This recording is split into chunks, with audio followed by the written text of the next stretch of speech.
So Bastion is here. It's one of the more exciting cards of the season. A lot of people have been very hyped to see Bastion release in Marvel Snap, and now we have to determine if he is good or garbage. If you've never been here before, you know what to do. Hit the like and subscribe, but more importantly, know what's about to happen, because we're gonna take Bastion and figure out what pools of cards he's going to synergize with best. I've taken your feedback, and we're gonna open the video talking specifically about the card first. So let's swing on over there.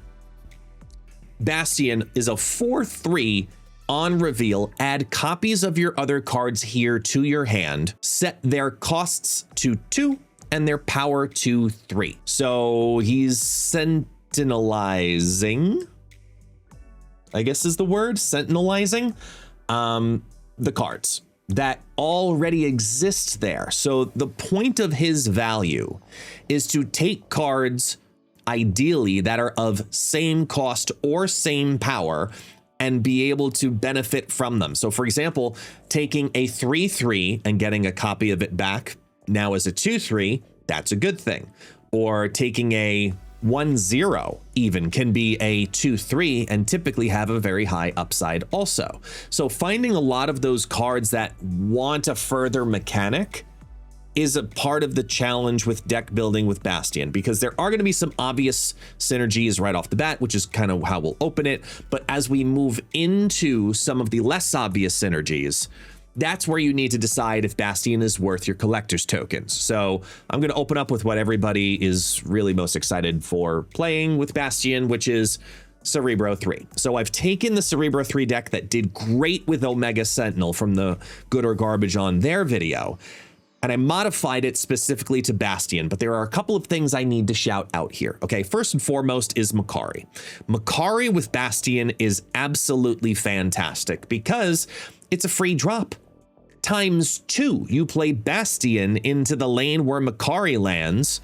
It's gonna put a copy of Makari in your hand, and then it'll play itself again. So you got 2 free cards out of Makari due to Bastion being in the deck. So that's synergy number 1 to think about.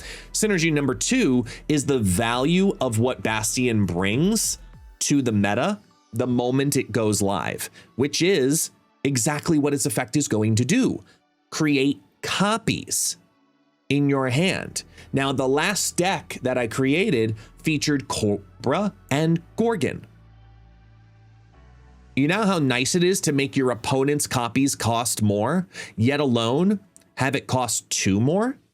Or close down 2 lanes from allowing your opponent to play those copies down because of the fear of Cobra destroying them. You're moving all of those cards exactly where you want them to be. So go ahead, do your Victoria Hand, Hood, Demon, Misery synergies. One of those demons is probably gonna end up needing to be in a Cobra lane if you've got 2 of them on the board. So I really like that. And I did decide to go with a Quinjet in this line with the Sentinel, because now we have 2 targets specifically for Quinjet to benefit from. The Sentinel's coming back into the hand as 1/3, really helping to round out that curve, get as many bodies on the board as possible. But then also Bastion's copied card being a 2/3 is now a 1/3. I think that's really strong for Quinjet. So take it one step further and think about the idea of Cerebro being played down. This is what most people are thinking about first and foremost with the card. Cerebro down on 3 and or Mystique down on 4. Either way, you follow it up with Bastion to get a 2/3 copy of that Cerebro effect to then play on the final turn of the game as well. This is a very strong style of Cerebro 3. It is a little selfish though, so you do need to be careful about how and where you play your Cosmo, how and when you decide to use Omega Sentinel, which kind of shifts into a secondary backup plan role with this deck. And then of course you have your location control with Scarlet Witch. Luke Cage is helping with the locations as well, and Cosmo is just Cosmo. So I think that this is a great version of C3 for this week that allows you a little tech against other Bastion decks, whether they're Cerebro decks or not. I think this is a pretty solid overall build. You've got 1/3s and you can't complain with repeating 1/3s in your hand either. So I think it's going to be pretty strong. Next up is the next most obvious synergy for Bastion a lot of people are talking about, but I want to remind people that this is not going to have Hood and Misery. This is a slightly different version of a Victoria hand deck. There are two specific things that I'm going to see a lot this week. A lot of Cerebro and a lot of Victoria hand, which means you're probably also going to see a lot of ongoing counter. So having the flexibility of that ongoing counter into different lanes or different game plans is incredibly important. So I'm not going all in with the Victoria hand Moonstone line because one Enchantress drops and your entire deck is ruined. I decided to go down the Ancient One miniature ongoing package line because it's more flexible, and in more situations you can move your cards around as you need to. For example, if you have either Bastion or Prodigy taking on Ant-Man, you're either putting a 2/3 Ant-Man, which is going to grow to a 2/7 in a full lane. You can't complain with a 2/7. That also gets a Victoria hand buff. You can apply that +4 via the Ancient One's Tal Mandala effect to all of the other cards in that lane. And I opted, after building the first level of the deck, I'm like, I could keep America Chavez, I could cut it, but with the 3 1-cost cards, I have a 75% chance every single game to open up with a 1-cost card, followed by, with the way that I have the deck built, of Goliath, Hawkeye, Kate Bishop, Mirage, and Victoria hand, with 4 2-costs and then 3 3-costs plus that Kate Bishop to help fill in some of those extra spaces. This is very much a very strong Wiccan style deck that doesn't need to necessarily have Quicksilver and Domino. This is a version of what Wiccan used to be a couple of weeks ago. Now we see the Quicksilver Domino versions everywhere, but I think this is a great opportunity to look back at it because Bastion is your ideal turn 4. If not, you then have Wiccan as a backup play for turn 4. Or if you have both in hand, you go Wiccan first into Bastion on 5. I mean, there's some crazy things that can happen in scale from this. Imagine putting a Goliath ability with Ant-Man, Quinjet, Victoria hand, speed, and maybe even the arrow with the +3. Help me here. You'll put it in the chat, whatever. That one. Getting another +3, all of those. Pim? Yeah. Those are great ongoings to just put into other cards. Cards that very often, Chavez, it's done its thing. Mirage is done its thing. Kate Bishop, it's done its thing. You see where I'm getting at, right? So there's a lot of synergy in this type of build, and I think it's going to be a good time. I think it's really going to be a good time. I'm excited to play this version because you don't want a 2/3 demon, which is really a very strong Victoria hand style. But if we can outdo what those demons do, I think we have more value in this style. So we'll see what happens. Then those are the two types of decks that most people are talking about when looking into Bastion. So I need to create 2 more. Thought about, okay, how does Bastion work for me in benefit on turn 4? And that revolves around 3-cost cards. So another scenario of what you're trying to do with Bastion is you play said 3-cost card, you then play Bastion on turn 4, which then brings that 3-cost card to a 2-cost with 3 power in your hand. It feeds perfectly into Silver Surfer. Like perfectly, because then you're getting a 3-cost card to play with another 3-cost card on turn 5. It's like what Sarah wants to do, but technically with more power. And I think that's where Bastion holds some strength also. So I built a variation on a popular Surfer deck, and then also teched in Rogue, who's gonna be very good this week because of the decks I just showed. Everyone's gonna be running Cerebro 3. Everybody's gonna be running Victoria hand. This is your time to play Echo, Rogue, and Enchantress if you wish to be that person.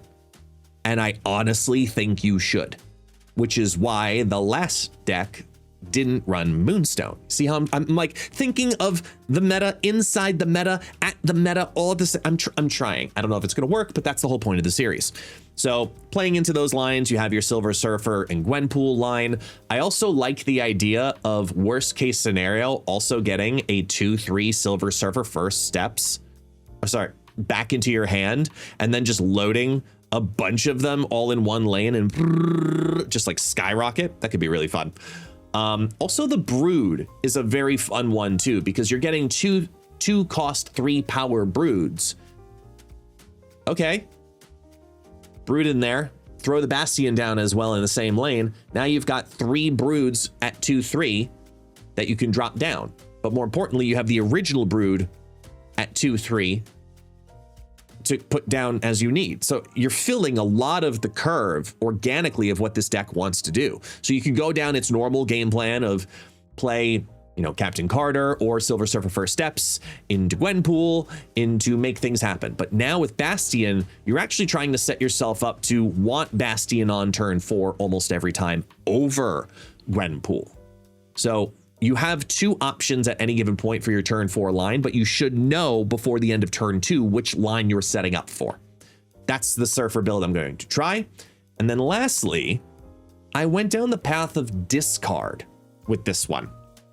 I think that discard may have a very unique home for Bastion, because for the same reasons that we want to have a lot of them. Well, think about it. We've got more Blades coming back to the hand as a targeting 2/3. A Morbius as an ongoing feels good. You've got the Collector that if you don't get the line early, that's okay. You can play the Bastion on the Collector, ramp up a piece of the Collector, and then drop a 2/3 Collector with Gambit or Bullseye on 5. You're reinforcing what Bastion's wanting to do already by getting extra points on the board. If there was something that we noticed from the Golden Gauntlet was some unique play of getting Swarm down on turn 2 if there was no other option, then playing a Frigga, for example, to bring it back into the hand just because it was points. And that's the whole idea of what Bastion is doing in this deck, because Bastion's copying more cards than what Frigga would want to do. Frigga's only going to do the last card. Bastion has a delay mechanic. So you could play Morbius on turn 2, play Dokken in a different lane on turn 3, and then Bastion, you have a choice of who you want on the final play. Of like, okay, do I want to get a 2/3 Dokken also in my hand that will grow to be a 2/12, and then the other Dokken will grow to be a 2/16? Or do I want to Morbiusi? I don't know. 2 of those guys with the red eyes. And do you want to put those in different lanes because you're going to do some MODOK Bullseye shenanigans? Bastion's working very similarly with the idea that you have delayed return to hand, because most of the cards here you gladly will take back into your hand a second time at 2/3. So that's the idea behind the discard side of this as well. So with that all said, is Bastion going to be good or garbage? Let's find out. Transition. And see, that's a transition because now it's later. It's much later. It is now about 5.5 hours, 5.5 hours roughly. Since we had Bastion release, and the results were a little surprising. Let me show you. Okay. So deck by deck, the C3 deck made a lot of sense. There's going to be versions of this that absolutely do well. Absolutely do. I promise you, refresh. I have the card. See? Okay. So you believe me. Now, it actually makes a lot of sense in this deck. It was only a small sample size, but I see the potential. I don't know if running this plus Omega Sentinel is the play, because it's a little clunky at that point. I think you'd probably be better off with a much smaller package and having Bastion only be the only 4 cost. But Bastion Makari, killer, absolutely killer. Pick and choose between Cobra or Gorgon. Both of them will be good depending on the meta that you're in. That's how that C3 tech deck style felt. With a little bit of tweaking, this is going to be an incredibly good deck. Oh, and also the Quinjet reducing the Sentinel and the pieces from Bastion. Yeah, absolute must. That's the C3 variation right there. Bastion, Sentinel, and Quinjet in a C3 deck. Yeah, good stuff there. With the whole dancing around with the Victoria hand, Ancient One deck, it also did surprisingly well. It did give me lots, I repeat, lots of flexibility. When Prodigy feels clunky, that's impressive.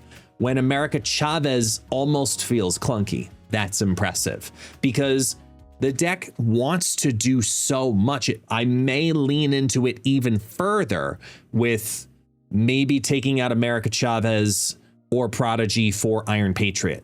Because this archetype with Ancient One, giving the ongoing flexibilities of the Ant-Man and the Goliath and the Victoria hand, that was primo. That was really good. In regards to Wiccan, instead of going Moonstone, I think you can do either, to be honest. I got Wiccan on curve, say about just over half of the time, and it still felt good to have that extra flux of energy on the final 2 turns versus just double up the powers of all of the ongoings via Moonstone. But you can do either, to be honest, and I think that this deck will benefit greatly from either one of those cards. The Surfer deck, Vaporeon, this shit sucked. The Bullseye deck, on the other hand, I'm just gonna skip right past it. The Bullseye deck, in my opinion, this was probably the best home. I'm not even kidding you. I absolutely loved Bastion in this deck. I continued to play it because I just had a lot of fun. I think that Bastion works better than Frigga in this deck because it's doing a couple of things. Number one, it's bringing back not just one card, but multiple cards. When you Frigga a 2-cost card on 3, you play that old singular 2-cost card. Okay, that feels all right. But on the other end, I'm putting into the same lane Meek, Collector, and sometimes Dakin, and then bring them all back on 5 as 2/3s. Getting a 2/3 Dakin, which essentially turns into a 2/12 Dakin, while your 3/4 turns into a 3/16. It's a 2/12 Dakin. When you get that line, that's an immediate snap. Like, this felt better than any other of the other variations we played. And that's not to say that the others were bad, except for the, the Surfer one. I just knew immediately it felt wrong. The idea was right, but the execution was absolutely god-awful. So this deck, though, I pushed it. I went past my 20-game threshold because I was having fun. And then I went on like a 4-game lose streak. But I don't even care, because I can tell you confidently, even though these decks in 20 games and 21 games barely outdid this, this was a slump at the end. And watch the gameplay playback on my VODs, because I'm telling you confidently, this is Bastion's home. Sure, it'll work in C3. Absolutely, you're going to see that deck. Discard players, you need this card. Discard players need this card. Which card? This one. Okay, this one. So in conclusion, I think it's pretty safe to say it's not garbage. This is a good. Is it good or garbage? Very clear. This is a good card. It has some flexible homes. It has a very unique mechanic. And whether you're playing ongoing, you're playing discard, you're playing a Cerebro deck, it has strength. And it's going to take a little bit of time for us to figure out the best possible shell.